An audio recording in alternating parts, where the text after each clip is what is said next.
ఈ పిండి mill motor అనేది హై యాంప్స్ తీసుకుంటుంది. అది ఎందువల్ల తీసుకుంటుంది అనేది అయితే ఇప్పుడైతే చెక్ చేసుకుందాం. ఇప్పుడు దీంట్లో ఓపెన్ చేసినట్లయితే మనకి దీంట్లో ఎలక్ట్రిక్ రిలే అయితే ఇచ్చున్నారు. ఇది ఆన్ అవుతుంది కానీ మోటార్ హై యాంప్స్ తీసుకొని బ్రేకర్ అనేది ట్రిప్ అయిపోతుంది. మనం 1 బై 1 చెక్ చేసుకున్నట్లయితే కెపాసిటర్ అనేది వీక్గా ఉంది. అంతేకాకుండా ఆ రిలేకి వచ్చే టెర్మినల్స్ కాడ ఒక టెర్మినల్ అనేది కరిగిపోయి ఓపెన్ అయిపోయి ఉంది. దానివల్ల కూడా ఐఎమ్స్ తీసుకుంటూ ఉంటాయి.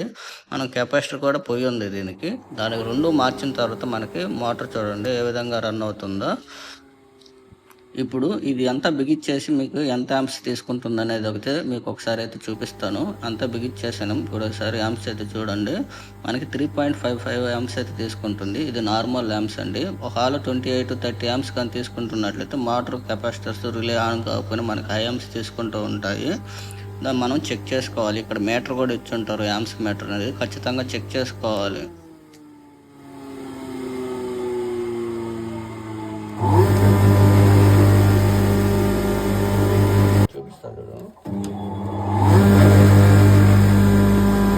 మూమెంట్ వచ్చేదాకా 20 దాకా ఉంటుంది.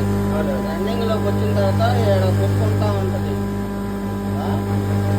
అదే ఈ మీటర్లో చూసినట్టయితే 3.5 3.3 అటు చూపిస్తుంది. ఇక్కడ 5 చూపిస్తుంది చూసిన. కాకపోతే అది అన్బ్యాలెన్స్ మీద తిప్పుతా ఉంటుంది.